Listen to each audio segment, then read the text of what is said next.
7ನೇ ಕ್ಲಾಸ್ನವ್ರು ನೀವೆಲ್ಲ ಈಗಾಗಲೇ ನಿಮ್ಗೆ ಇತಿಹಾಸದೊಳಗೆ ನಿಮ್ಮ ಶಿಕ್ಷಕರು ಏನು ಮಾಡಿದಾರೆ ಹಲವಾರು ಪಾಠಗಳನ್ನು ಹೇಳಿದ್ದಾರೆ, ಹೌದಾ? ಅದರಲ್ಲಿ ಒಂದು ಭಿನ್ನವಾದದ್ದು ಒಂದು ಪಾಠವನ್ನು ಇವತ್ತು ನಾವು ಚರ್ಚೆ ಮಾಡ್ತಾ ಹೋಗೋಣ. ಅದಕ್ಕಿಂತ ಮೊದಲಿಗೆ ಒಂದು ಹಾಡನ್ನು ಅಭಿನಯದ ಮೂಲಕ ಮಾಡೋಣ, ಆಗ್ಬೋದಾ? ಹಾಗಾದ್ರೆ ಎಲ್ಲರೂ ಎದ್ದು ನಿಂತು 2 ವೃತ್ತ ಮಾಡ್ರಿ. ಎಲ್ಲರೂ ಎದ್ದು ನಿಂತು 2 ವೃತ್ತ ಮಾಡ್ರಿ, ಬೇಗ ಬೇಗ.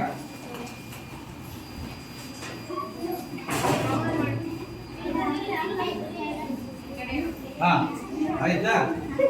ಬೇಗ ಬೇಗ 2 ವೃತ್ತ ಅಂತ ಹೇಳಿದ್ದು ಈಗಲ್ಲಮ್ಮ. 2 ವೃತ್ತ ಈ ಕಡೆ ಬರೀ, ಈಗ ಸರೌಂಡ್ ಈಗ ಒಂದೇ ಮಾಡಿಬಿಡ್ರಿ. ಒಂದೇ ಮಾಡಿ, ಒಂದೇ ಈ ಕಡೆ ಬರ್ರಿ.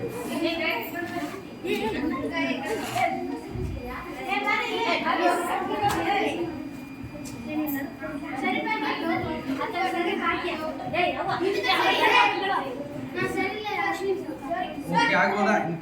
ಹಾ, ಈಗ ಒಂದು ಹಾಡನ್ನ ಅಭಿನಯ ಗೀತೆ ಮೂಲಕ ಮಾಡೋಣ, ಗೊತ್ತಾಯ್ತಲ್ಲ? ಓಕೆ.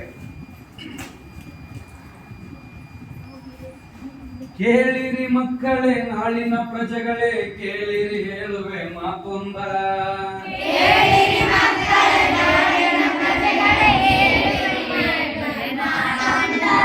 ಹಿಂಗದು ಯಾವ ತರ ಹೇಳ್ಬೇಕು? ಕೇಳಿರಿ ಮಕ್ಕಳೇ, ನಾಳಿನ ಪ್ರಜೆಗಳೇ, ಕೇಳಿರಿ ಹೇಳುವೆ ಮಾತೊಂದ.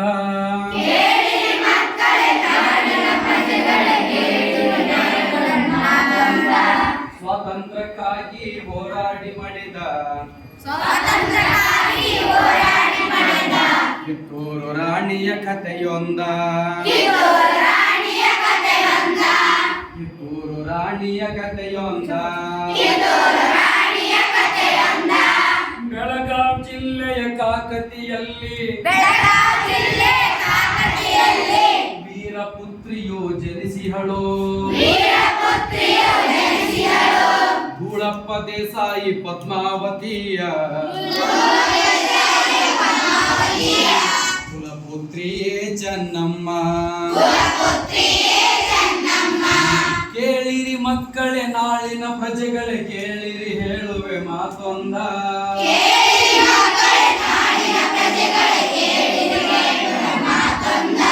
ಸ್ವಾತಂತ್ರ್ಯಕ್ಕಾಗಿ ಹೋರಾಡಿ ಮಡಿದ ಕಿತ್ತೂರು ರಾಣಿಯ ಕಥೆಯೊಂದ. ತಂದೆಯೊಡನೆ ಪುರುಷ ವೇಷತಿ ಬೇಟೆಗೆ ಕಾಡಿಗೆ ಹೋಗಿಯಳು.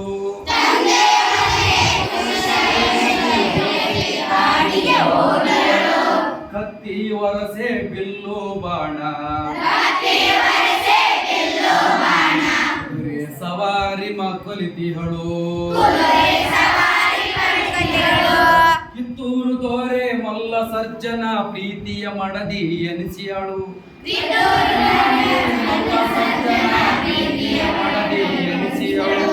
ಮಲ್ಲ ಸರ್ಜನ ಮರಣದ ನಂತರ ಕಿತ್ತೂರು ರಾಣಿಯಾಗಿಯಳು.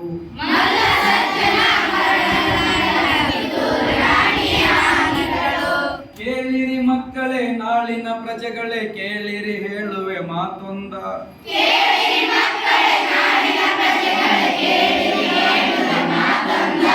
ಸ್ವಾತಂತ್ರ್ಯಕ್ಕಾಗಿ ಹೋರಾಡಿ ಮಡಿದ ಕಿತ್ತೂರು ರಾಣಿಯ ಕಥೆಯೊಂದ. ಕಿತ್ತೂರು ನಾಡಿನ ಸ್ವಾತಂತ್ರ್ಯಕ್ಕಾಗಿ ಬ್ರಿಟಿಷರ ವಿರುದ್ಧ ಹೋರಾಡಿಯಳು. ತ್ಯಾಗರೆಯನ್ನು ಸೋಲಿಸಿ ಅವಳು ವೀರ ವನಿತೆ ಎನಿಸಿಹಳು. ವೀರ ವನಿತೆ ಎನಿಸಿಹಳು. ಎಲ್ರಿಗೂ ಧನ್ಯವಾದಗಳು. ಚೆನ್ನಾಗಿ ಆಡಿದ್ರಿ, ಕೂಡ್ರಿ. Very good, very good, very good. ಈಗ ಇದ್ರೊಳಗೆಲ್ಲ ಕೇಳಿದ್ರಲ್ಲ, ಕೇಳಿದ್ರಿ. ಯಾರ ಬಗ್ಗೆ ಹಾಡಾಡಿದ್ವಿ ನಾವು? ಏನು ವಿಶೇಷ? ಕಿತ್ತೂರಾಣಿ ಚೆನ್ನಮ್ಮ ಬಗ್ಗೆ ಏನು ವಿಶೇಷ? ಹೆಂಗ್ ಕಲಿತ್ರ ಕತ್ತಿ ವರ್ಷ? Very good. ಕುದುರೆ ಸವಾರಿ, ಕತ್ತಿ ವರಸೆ, ಮತ್ತೆ ಅಂತ ಹೇಳಿದ್ವಿ. ಮತ್ತೇನೇನ್ ನೋಡಿದ್ವಿ ನಾವು? ಆಮೇಲೆ ಇನ್ನೊಂದು, ಯಾರ ವಿರುದ್ಧ ಹೋರಾಡಿ? Very good. ಯಾರ ವಿರುದ್ಧ ಹೋರಾಡಿದ್ದು? ಹೋರಾಡಿದ್ದು. ಹಾಗಾದ್ರೆ ಒಂದು ಪ್ರಶ್ನೆ ನಿಮ್ಗೆ ಮಕ್ಕಳೇ, ಸೂಕ್ಷ್ಮ ಗಮನಿಸ್ರಿ. ಬ್ರಿಟಿಷರು ವಿರುದ್ಧ ಹೋರಾಡಿದ್ದು ಅಂತ ಹೇಳಿದ್ರು. ಬ್ರಿಟಿಷರು ಯಾರು? ಅದೇ ಬ್ರಿಟಿಷರು ಅಂದ್ರೆ ಇಂಗ್ಲಿಷರು, ಇಂಗ್ಲಿಷರು ಅಂದ್ರೆ ಬ್ರಿಟಿಷರು, ಹೌದಾ? ಹಾಗಾದ್ರೆ ಅವ್ರು ಯಾರು? ಭಾರತಕ್ಕೆ ಯಾತಕ್ಕಾಗಿ ಬಂದಿದ್ರು? Very good, very good. ಎದ್ ನಿಂತ್ಕೋ. ಏನ್ ಹೇಳಿದ್ರಪ್ಪ? ಬಾ ಮುಂದೆ ಕೈಗೆ ಬಾಯ್. ಏನಾಯ್ತಾ? Very good. ಎಲ್ಲರೂ ಕ್ಲಾಸ್ ಹಾಕಿ. ಭಾರತಕ್ಕೆ ಮಸಾಲೆ ಪದಾರ್ಥದ ವ್ಯಾಪಾರಕ್ಕಾಗಿ ಮಾತ್ರ ಬಂದಂತ ಬ್ರಿಟಿಷರು ನಂತರದಲ್ಲಿ ಏನಾದ್ರು ಅವರು ಆಡಳಿತದ ಅಧಿಕಾರವನ್ನ ಅಥವಾ ನಮ್ಮ ಆಡಳಿತದ ಚುಕ್ಕಾಣಿಯನ್ನ ಹಿಡಿದ್ರು. ಭಾರತದ ಸರ್ವಾಧಿಕಾರಿ ಆಗ್ಲಿಕ್ಕೆ ಹೊರಟಂತವ್ರು ಅವ್ರು 200 ವರ್ಷ ಆಳಿದ್ರು ಅನ್ನೋದು ನಮ್ಗೆ ಈಗಾಗಲೇ ಗೊತ್ತಿದೆ, ಹೌದಾ? ಮೊದಲು ಏನ್ ಮಾಡಿದ್ರು? ಕೇವಲ ವ್ಯಾಪಾರಕ್ಕಾಗಿ ಬಂದಂತವ್ರು. ಆಮೇಲೆ ಬ್ರಿಟಿಷ್ ಈಸ್ಟ್ ಇಂಡಿಯಾ ಕಂಪನಿ ಅನ್ನುವಂಥದ್ದನ್ನ ಕಟ್ಟಿದ್ರು. ಆಮೇಲೆ ತಾವೇ ವೈಸ್ರಾಯ್ ಆದ್ರು, ಗವರ್ನರ್ ಆದ್ರು. ಈಗ ನಾವು ಹೇಳ್ತೀವಲ್ಲ, ರಾಜ್ಯಪಾಲರು, ಪ್ರಧಾನಮಂತ್ರಿಗಳು, ರಾಷ್ಟ್ರಪತಿ ಅಂತ ಉನ್ನತ ಸ್ಥಾನಗಳಿದ್ದವಲ್ಲ ನಮ್ಮ ರಾಜ್ಯವನ್ನ ಮತ್ತು ನಮ್ಮ ದೇಶವನ್ನ ಆಡಳಿತ ಮಾಡ್ಲಿಕ್ಕೆ. ಈ ತರ ಅವರು ಏನ್ ಮಾಡಿದ್ರು? ತಮ್ಮಲ್ಲೇ ಗವರ್ನರ್ಗಳಂತ ಮಾಡ್ಕೊಳ್ತಿದ್ರು. ಅಂದ್ರೆ ರಾಜ್ಯಪಾಲರು ಒಬ್ರು ಗವರ್ನರ್ ಅಂತಿದ್ರು. ಅದಕ್ಕಿಂತ ಪೂರ್ವದಲ್ಲಿ ವೈಸ್ರಾಯ್ ಅಂತ ಕರೆದ್ರು. ವೈಸ್ರಾಯ್ ಅಂದ್ರೆ ಒಬ್ಬರನ್ನ ಏನ್ ಮಾಡುದು? ನೇತೃತ್ವ ವಹಿಸಿಕೊಳ್ಳಿಕ್ಕೆ ಮುಖಂಡರನ್ನ ನೇಮಕ ಮಾಡ್ತಿದ್ರು. ಇದು 200 ವರ್ಷಗಳ ಕಾಲ. ಸುಮಾರು 1400 ನಿಮ್ಗೆಲ್ಲ ಹಿಸ್ಟ್ರಿ ಗೊತ್ತಿದೆ. ಅದು ಯಾವಾಗ? 1498ರಲ್ಲಿ ಕೇರಳದ ಕಲ್ಲಿಕೋಟೆಗೆ ಬರ್ತಾರೆ ಅವರು. ಕೇರಳದ ಕಲ್ಲಿಕೋಟೆಗೆ ಫಸ್ಟ್ ಯುರೋಪಿಯನ್ನರು ಬರ್ಬೇಕಾದಂತ ಪೋರ್ಚುಗೀಸರು ಬರ್ತಾರೆ. ಪೋರ್ಚುಗೀಸರು, ಡಚ್ರು, ಇಂಗ್ಲಿಷರು ಎಲ್ಲ ಹಲವಾರು ಸಾಮ್ರಾಜ್ಯಗಳು, ಬೇರೆ ಬೇರೆ ದೇಶದ ವ್ಯಾಪಾರಿಗಳು ಭಾರತಕ್ಕೆ ಬರ್ತಾರೆ. ಹಾಗಾದ್ರೆ ಇವರು ಭಾರತದಲ್ಲಿ ನೆಲೆ ಊರ್ಲಿಕ್ಕೆ ಯಾವಾಗ ಪ್ರಾರಂಭ ಮಾಡ್ತಾರೆ, ಅವಾಗ ಭಾರತೀಯರು ಇವ್ರ ವಿರುದ್ಧ ಹೋರಾಟ ಮಾಡಲಿಕ್ಕೆ ಸ್ಟಾರ್ಟ್. ಅದರಲ್ಲಿ ಕಿತ್ತೂರು ಸಂಸ್ಥಾನದ ಮಲ್ಲ ಸರ್ಜನ ಪ್ರೀತಿಯ ಮಡದಿ ಕಿತ್ತೂರು ರಾಣಿ ಚೆನ್ನಮ್ಮ ಕೂಡ ಒಬ್ರು. ಇವರನ್ನು ಏನಾದ್ರೂ ಮಾಡಿ ಓಡಿಸ್ಬೇಕು.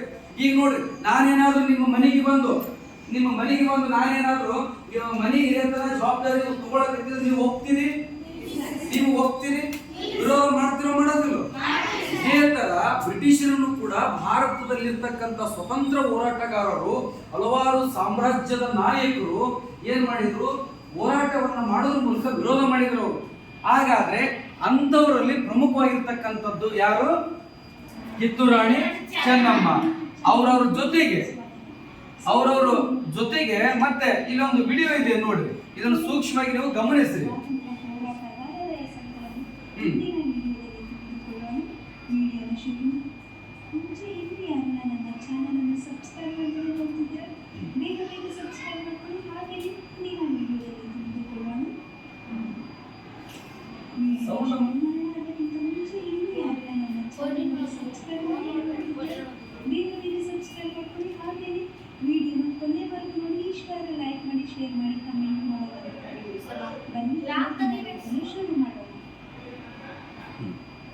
ಇದನ್ನು ಗಮನಿಸ್ರಿ. ಇದರಲ್ಲಿ ಇವ್ರು ಯಾರು? Very good. ಇವರು ವೆರಿ ಗುಡ್. ಇವರು ಈಗ 3 ಜನ ನೋಡಿದ್ವಿ ನಾವು. ಮಹಾತ್ಮ ಗಾಂಧೀಜಿ, ಸುಭಾಷ್ ಚಂದ್ರ ಬೋಸ್, ಲಾಲ್ ಬಹದ್ದೂರ್ ಶಾಸ್ತ್ರಿ. ಹಾಗಾದ್ರೆ ಇಲ್ಲಿ ನಾನು ನಿಮ್ಗೆ ಹೇಳಿಕೊಟ್ಟಿರೋದು ಫಸ್ಟ್ ನೋಡಿರ್ತಕ್ಕಂಥ ವ್ಯಕ್ತಿ ಯಾರವರು? ಮಹಾತ್ಮ ಗಾಂಧೀಜಿ, ಹೌದಾ? ಮಹಾತ್ಮ ಗಾಂಧೀಜಿ ಅಂತ ಹೇಳಿ ಕರಿತೀವಿ. ಅವ್ರ ಪೂರ್ಣ ಹೆಸರು ಯಾರಿಗೆ ಅದ್ರ ಗೊತ್ತಾ? ಯಾರಿಗೆ ಗೊತ್ತು? Very good. ಹೇಳಮ್ಮ ಮುಂದೆ. ಕರಮ್ಚಂದ್ ಅಂತ ಅಷ್ಟೇ ಅಲ್ಲ, ಮೋಹನ್ ದಾಸ್ ಕರಮ್ಚಂದ್ ಅಂತ ಹೇಳಿ ಅವ್ರ ಪೂರ್ಣ ಹೆಸರು, ಹೌದಾ? Very good. ಕೂಡ್ರಾಗಿ ಕ್ಲಾಪ್ಸ್ ಹಾಕಿ. Very good. ಹಾಗಾದ್ರೆ ಅಂತಹ ಮಹಾತ್ಮ ಗಾಂಧೀಜಿಯವರು ಈ ಸ್ವಾತಂತ್ರ್ಯದ ಹೋರಾಟದ ಕಿಚ್ಚನ್ನ ಹಚ್ಚಿರೋರಲ್ಲಿ ಪ್ರಮುಖರವರು. ಆದ್ರೆ ಅವರು ಕಿಚ್ಚನ್ನ ಯಾವ ತರ ಹಚ್ಚಿದ್ರು? ಏನು ಹಿಂಸೆಯ ಮೂಲಕ ಹಚ್ಚಿದ್ರು, ಏನು ಅಹಿಂಸೆಯ ಮೂಲಕ ಹಚ್ಚಿದ್ರು? ತಪ್ಪು. ಎರಡರಿಂದ ಹಚ್ಚಿಲಮ್ಮ ಅವ್ರು ಏನ್ ಮಾಡಿದ್ರು, ಅಹಿಂಸೆಯ ಮೂಲಕ ಹಚ್ಚಿದ್ರು. ಅಂದ್ರ ಹೊಡೆದಾಡೋದ್ರಿಂದ, ಅವರನ್ನ ಸಾಯಿಸೋದ್ರಿಂದ ಭಾರತಕ್ಕೆ ಸ್ವಾತಂತ್ರ್ಯ ಸಿಗೋದಿಲ್ಲ. ನಾವು ಇಲ್ಲಿ ಸತ್ಯಾಗ್ರಹ ಮಾಡೋದ್ರ ಮೂಲಕ, ಚಳುವಳಿ ಮಾಡೋದ್ರ ಮೂಲಕ, ಬಹಿಷ್ಕಾರವನ್ನ ಹಾಕೋದ್ರ ಮೂಲಕ. ಬಹಿಷ್ಕಾರ ಅಂತಂದ್ರೆ ಏನು? ಬಹಿಷ್ಕಾರ ವೆರಿ ಗುಡ್. ಅಂದ್ರ ಊರ್ಲಾಸಿ ಊರ್ ಹೊರಗಡೆ ಹಾಕೋದು ಇವತ್ತಿನ ಬಹಿಷ್ಕಾರ. ಅದು ಸಾಮಾಜಿಕ ಸಮಸ್ಯೆ. ಅದು ಅಲ್ಲ. ನಮ್ಮ ಸಂವಿಧಾನ ಬಹಳ ಸ್ಪಷ್ಟವಾಗಿ ಹೇಳ್ತದ, ವಿರೋಧ ಮಾಡುತ್ತಾ. ಇವತ್ತು ಯಾರಾದ್ರೂ ದಲಿತರನ್ನ, ಕ್ಷೌರಿಕರನ್ನ ಅಥವಾ ತುಳಿತಕ್ಕೊಳಗಾಗಿರ್ತಕ್ಕಂಥ ಸಮುದಾಯಗಳನ್ನ ಏನಾದ್ರೂ ಬಹಿಷ್ಕಾರ ಮಾಡಿದ್ರು ಅಂತಂದ್ರ ಏನ್ ಮಾಡ್ತಾರ, ಅವ್ರ ಮೇಲೆ ಶಿಸ್ತು ಕ್ರಮ ಆಗುತ್ತ. ಅವ್ರ ಮೇಲೆ ಏನಾಗ್ತೈತಿ, ಶಿಕ್ಷೆಗೆ ಒಳಪಡಿಸ್ತಾರ ಅವ್ರನ್ನ. ನಮ್ಮ ಮಾನ್ಯ ತಹಶೀಲ್ದಾರ್ ಇರ್ಬೋದು, ಮಾನ್ಯ ಜಿಲ್ಲಾಧಿಕಾರಿಗಳು ಇರ್ಬೋದು, ಏನ್ ಮಾಡ್ತಾರ, ಬಹಳ ನಿರ್ದಾಕ್ಷಿಣ್ಯವಾಗಿ ಕ್ರಮ ತೆಗೆದುಕೊಳ್ತಾರೆ. ಯಾಕೆ ಕ್ರಮ ತೆಗೆದುಕೊಳ್ತಾರ ಅಂದ್ರ, ನಾವೆಲ್ಲ ಭಾರತೀಯರು ಅಂತ ಹೇಳ್ತೀವಲ್ಲ, ಹಾಗಾಗಿ ಒಂದು ಹಾಡು ನೆನಪಾಗುತ್ತೆ. ಏನಂತ, ನಾವೆಲ್ಲ ಭಾರತೀಯರೆಂಬ ಭಾವ ಮೂಡಲಿ, ನಮ್ಮಲ್ಲಿ ಭೇದ ಭಾವ ಪ್ರಭು ದೂರ ಮಾಡಲಿ. ನಾವೆಲ್ಲ ಭಾರತೀಯರೆಂಬ ಭಾವ ಮೂಡಲಿ, ನಮ್ಮಲ್ಲಿ ಭೇದ ಭಾವ ಪ್ರಭು ದೂರ ಮಾಡಲಿ. ನಾವು ಮನೆ ಕಟ್ಟುವಾಗ ಭೂಮಿ ಜಾತಿ ಕೇಳಿದೆ, ನಾವು ಶ್ವಾಸ ಎಳೆಯುವಾಗ ಗಾಳಿ ಕುಲವ ಕೇಳಿದೆ. ನಾವು ಮನೆ ಕಟ್ಟುವಾಗ ಭೂಮಿ ಜಾತಿ ಕೇಳಿದೆ, ನಾವು ಶ್ವಾಸ ಎಳೆಯುವಾಗ ಗಾಳಿ ಕುಲವ ಕೇಳಿದೆ. ಈ ಸೃಷ್ಟಿಯಲ್ಲಿ ಸರ್ವರು ಸಮನಾಗಿ ಬಾಳಲಿ, ಈ ಸೃಷ್ಟಿಯಲ್ಲಿ ಸರ್ವರು ಸಮನಾಗಿ ಬಾಳಲಿ. ನಮ್ಮಲ್ಲಿ ಭೇದ ಭಾವ ಪ್ರಭು ದೂರ ಮಾಡಲಿ, ನಮ್ಮಲ್ಲಿ ಭೇದ ಭಾವ ಪ್ರಭು ದೂರ ಮಾಡಲಿ. ಇಂತಹ ಚಿಂತನೆಯನ್ನ ಸ್ವತಂತ್ರ ಹೋರಾಟಗಾರರು ಏನ್ ಮಾಡಿದ್ರು, ಅವತ್ತಿಡೀ ನಮ್ಮ ಭಾರತೀಯರಿಗೆ ಒಳಪಡಿಸಿದ್ರು. ಹಾಗಾಗಿ ಇಲ್ಲಿ ಯಾವುದೇ ಧರ್ಮ, ಜಾತಿ, ಲಿಂಗ, ಗಂಡು ಹೆಣ್ಣು ಆಧಾರದ ಮೇಲೆ ತಾರತಮ್ಯವನ್ನ ಮಾಡುವಂತಿಲ್ಲ.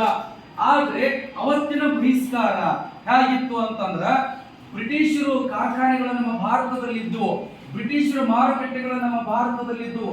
ಅಂತ ಬಟ್ಟೆಗಳನ್ನು ನಾವು ಹಾಕಬಾರದಿತ್ತು. ಬ್ರಿಟಿಷರೇನು ಇಂಗ್ಲೆಂಡಿನಿಂದ ತೆಗೆದುಕೊಂಡು ಬಂದಿರತಕ್ಕಂಥ, ಯುರೋಪಿನಿಂದ ತೆಗೆದುಕೊಂಡು ಬಂದಿರತಕ್ಕಂಥ ಯಾವುದೇ ವಸ್ತುಗಳನ್ನ ನಾವು ಬಳಕೆ ಮಾಡಬಾರದು. ಅದನ್ನ ಬಹಿಷ್ಕಾರ ಅಂತ ಹೇಳಿದ್ರು ಮಹಾತ್ಮ ಗಾಂಧೀಜಿಯವರು. ಸ್ವದೇಶಿ ಚಳವಳಿಯನ್ನ ಅಂದ್ಕೊಂಡ್ರು.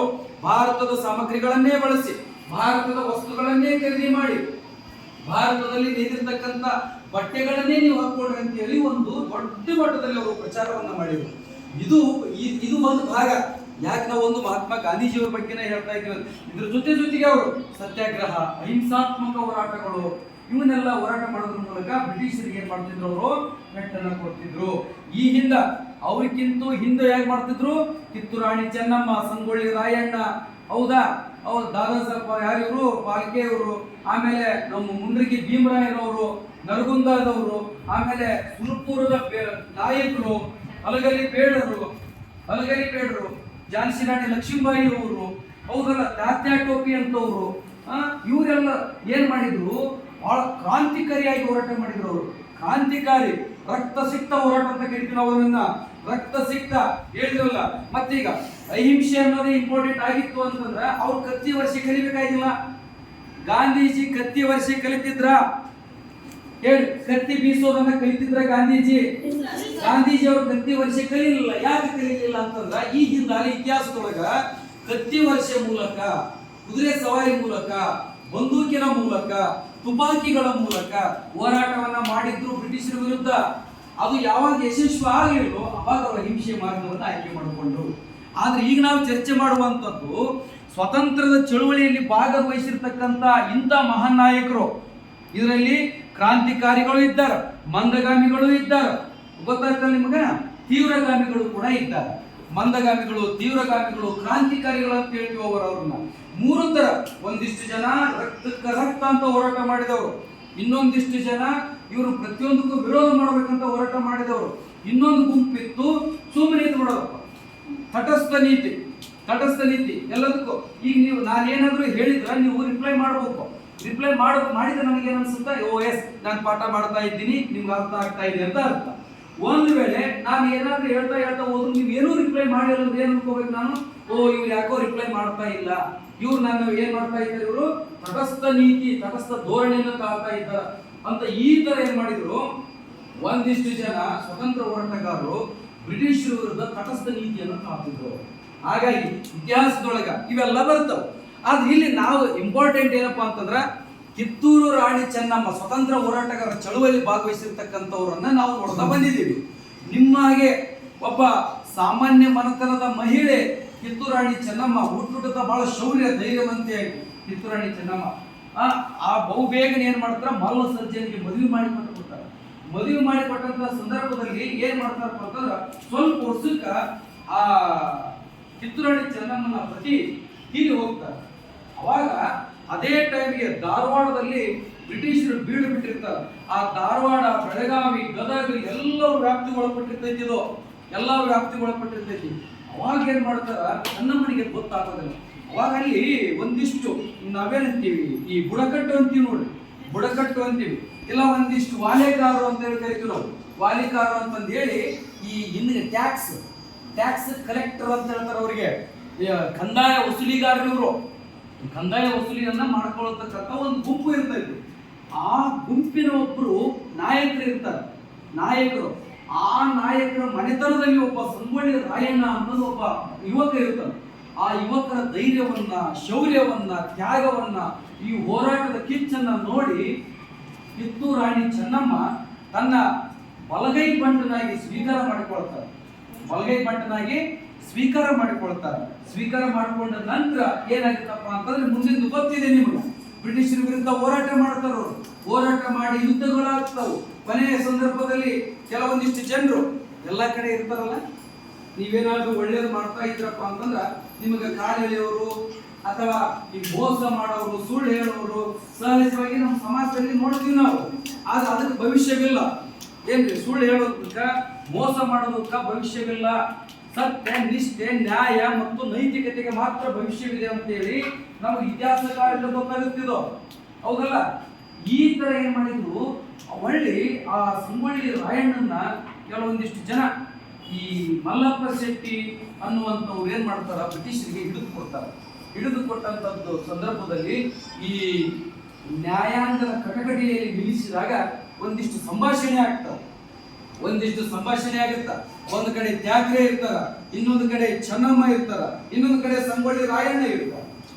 ಈ ಮೂರು ಜನರ ಮಧ್ಯೆ ಏನಾಗುತ್ತ, ವಾಗ್ವಾದ ಆಗುತ್ತ. ವಾಗ್ವಾದ ಯಾಕಾಗುತ್ತ, ಸಂಗೊಳ್ಳಿಯಿಂದ, ಬೆಳಗಾವಿ ಸಂಸ್ಥಾನದಿಂದ, ಕಿತ್ತೂರು ನಾಡಿನಿಂದ ಇನ್ಕಮ್ ಟ್ಯಾಕ್ಸ್ ಅಂತ ಹೇಳ್ತೀವಿ ನಾವು, ಬರುವ ಆದಾಯ.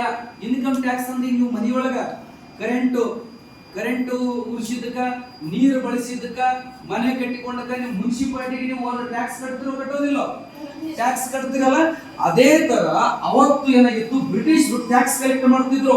ಉಳುವ ಜಮೀನಿನ ಮೇಲೆ, ಉಳುವ ತೊಡುಗೆಗಳ ಮೇಲೆ, ಬದುಕುವ ರೀತಿಯ ಮೇಲೆ, ಹೊಂದಿರುವ ಆದಾಯದ ಮೇಲೆ. ನಾವೇನು ಹೊಂದಿದ್ದೀವಲ್ಲ ನಮ್ಮ ಆದಾಯಕ್ಕೂ ಟ್ಯಾಕ್ಸ್ ಕಟ್ಟಬೇಕಿತ್ತು, ಜಮೀನಿಗೂ ಟ್ಯಾಕ್ಸ್ ಕಟ್ಟಬೇಕಿತ್ತು. ಈ ತರದ ಟ್ಯಾಕ್ಸ್ ಅನ್ನ ರೈತಾಂಗ ವರ್ಗದವರು ಟ್ಯಾಕ್ಸ್ ಅನ್ನ ಕಟ್ಟಿ ಬಸವಳಿದಿದ್ರು ಅವರು. ಯಾಕಂತಂದ್ರೆ ನೀವು ಈಗಾಗಲೇ ನೋಡಿದಿರಿ, ಈ ರೈತ ಪದ್ಧತಿ, ಜಮೀನ್ದಾರಿ ಪದ್ಧತಿ, ಇವೆಲ್ಲ ನೀವು ರೈತವಾರಿ ಪದ್ಧತಿ, ಜಮೀನ್ದಾರಿ ಪದ್ಧತಿ ಇವೆಲ್ಲ ನೋಡಿದಿರಿ. ಅಂದ್ರೆ ರೈತರನ್ನ ಕಿತ್ತು ತಿನ್ನುವಂತ ವ್ಯವಸ್ಥೆ ಇತ್ತು. ಇದನ್ನ ಪ್ರತಿಭಟಿಸಿದಂತವರು ಕಿತ್ತೂರು ರಾಣಿ ಚೆನ್ನಮ್ಮ ಹಾಗೂ ಅವರ ಬಲಗೈ ಬಂಟ ಸಂಗೊಳ್ಳಿ ರಾಯಣ್ಣ. ಹಾಗಾದ್ರೆ ಅದನ್ನ ಈಗಾಗಲೇ ನಿಮ್ಗೆ ಪ್ರಸ್ತುತ ಪಡಿಸಿರ್ತಕ್ಕಂಥದ್ದನ್ನ ಯಾರಾದ್ರೂ 3 ಜನ ಬಂದು ತಾವು ಅಭಿನಯ ಮಾಡಬಹುದಾ? ಯಾರಾಗ್ತೀರಿ? ಕಿತ್ತೂರು ರಾಣಿ ಚೆನ್ನಮ್ಮ ಯಾರಾಗ್ತೀರಿ? ಕಿತ್ತೂರು ರಾಣಿ ಚೆನ್ನಮ್ಮ ನೀ ಆಗ್ತೀರಮ್ಮ? ಯಾರಾದ್ರೂ ನಿಮ್ಗೆ ಎಷ್ಟು ಬರ್ತೈತೆ ಅಷ್ಟು, ತಪ್ಪಾಗಿ ಪರವಾಗಿಲ್ಲ, ನೀನು ತಪ್ಪು ಹೇಳಿದ್ರೂ ಪರವಾಗಿಲ್ಲ, ಏನಮ್ಮ ಬರ್ತೈತಿಲ್ಲ? Very good. Kittur Rani Chennamma claps ಹಾಕ್ತೀವಿ. ನೀನು ತಪ್ಪು ಹೇಳಿದ್ರೂ ಪರವಾಗಿಲ್ಲ, ನೀನು ಮಾಡು. ನೆಕ್ಸ್ಟ್ ಸಂಗೊಳ್ಳಿ ರಾಯಣ್ಣ ಯಾರಾಗ್ತೀರಿ? Very good. ನೀನಾಗ್ತಾ ಅದಕ್ಕೂ ಕ್ಲಾಪ್ಸ್. ಸಂಗೊಳ್ಳಿ ರಾಯಣ್ಣ ಒಂದು ಕಡೆ. ತ್ಯಾಗ್ರೆ ಯಾರಾಗ್ತೀರಿ? ತ್ಯಾಗ್ರೆ ಯಾರಮ್ಮ? ಜ್ಯೋತಿ ನೀನಾಗ್ತೀರಮ್ಮ? ಬಾ, ವೆರಿ ಗುಡ್, ಬರ್ರಿ. ಈಗೇನು ಮಾಡ್ರಿ, ಈ ಸ್ವತಂತ್ರ ಹೋರಾಟಗಾರ ನಮ್ಮ ಸ್ವಾತಂತ್ರ್ಯದ ಚಳುವಳಿಯಲ್ಲಿ ಏನು ಕಿತ್ತೂರು ಸಂಸ್ಥಾನ ಈ ಬ್ರಿಟಿಷರ ವಿರುದ್ಧ ಹೇಗೆ ಹೋರಾಟ ಮಾಡಿದ್ರು ಅನ್ನೋದ್ರ ಬಗ್ಗೆ ನೀವು ಏನು ತಿಳ್ಕೊಂಡಿದ್ದೀರಿ, ನಿಮಗೆ ಏನು ಅನಿಸುತ್ತ ಅದು ಪುಸ್ತಕೀಯವಾಗೇ ಹೇಳ್ಬೇಕಂತೇನಿಲ್ಲ. ಏನು ಗೊತ್ತಿಲ್ಲ ಅಂತ ಭಯ ಪಡೋ ಅವಶ್ಯಕತೆನೂ ಇಲ್ಲ. ನಿಮಗೆ ಎಷ್ಟು ಗೊತ್ತೈತಿ ಅವತ್ತಿನ ಪರಿಸ್ಥಿತಿ ಹೇಗಿರ್ಬೋದು, ಹೇಗಿದ್ದಿತ್ತು ಅನ್ನೋದನ್ನ ನೆನಪು ಮಾಡ್ಕೊಂಡು ಮಾತಾಡ್ರಿ ಅಷ್ಟೇ. ಸಂಗೊಳ್ಳಿ ರಾಯಣ್ಣಂದು ಪರಿಸ್ಥಿತಿ ಏನಾಗಿತ್ತು, ಠಾಕ್ರೆ ಅವ್ರದ್ದು, ಠಾಕ್ರೆ ಹೇಗಿದ್ದ, ಚೆನ್ನಮ್ಮ ಹೇಗಿದ್ರು ಅನ್ನೋಂಥದ್ದನ್ನ ತಾವು ಪ್ರಾರಂಭ ಮಾಡ್ಬೋದಾ? ಓಕೆ, ವೆರಿ ಗುಡ್, ಪ್ರಾರಂಭ ಮಾಡಿ ಹೇಳಮ್ಮ. ಆಮ ಇನ್ನೊಬ್ರು ಯಾರವ? ಇನ್ನೊಬ್ಬರಿ ಯಾರಾದ್ರೂ ಬರ್ರಿ, ಬಾ ನೀ ಬಾ ಜಲ್ದಿ, ಯಾರೊಬ್ರು ಬರ್ರಿ.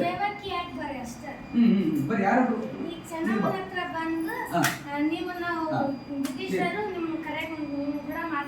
ಹೌದಾ, ಅಷ್ಟೇ ಹೇಳ್ಬೇಕಂತ.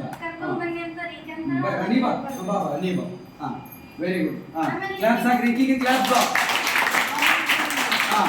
ಓಕೆ, ಪ್ರಾರಂಭ ಮಾಡ್ರಮ್ಮ.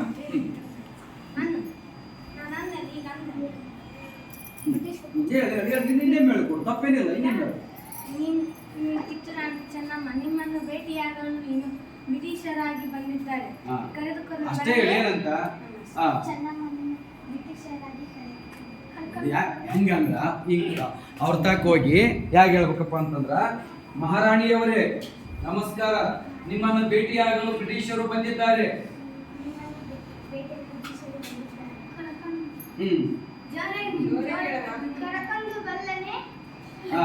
ಕರೆದುಕೊಂಡು ಬನ್ನಿರಿ.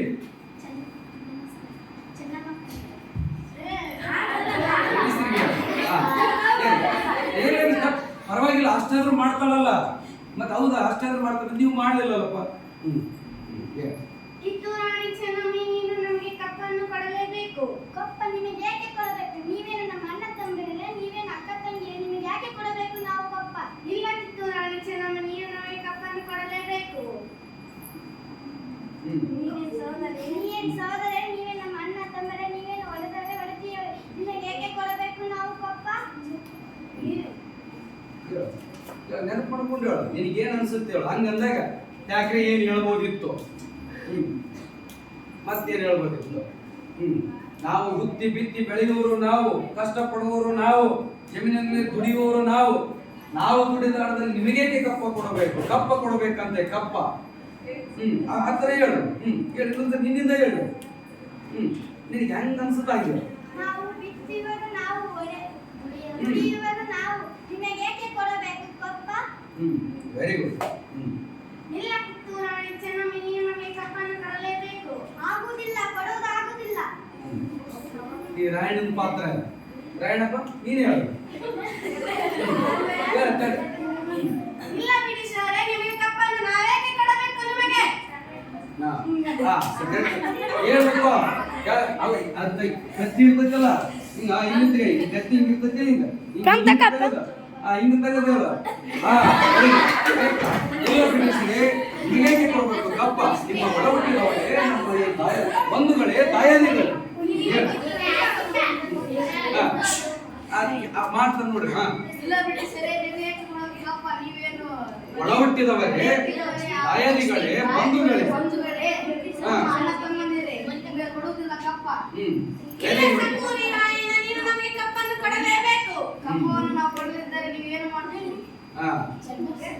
Very good, very good. Class.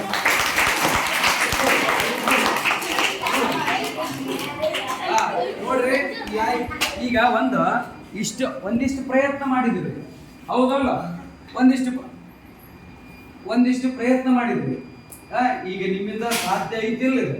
ಇದನ್ನ ನೀವೇನ್ ಮಾಡ್ಬೇಕು, ಆ ಒಂದು ಇತಿಹಾಸದೊಳಗೆ ಏನು ನಡೆದಿರಬಹುದು ಅನ್ನೋದನ್ನ ಈಗ ನನಗೆ ಗಮನದಲ್ಲಿ ಇಟ್ಕೋಬೇಕು. ಅರ್ಥ ಆಯ್ತಾ?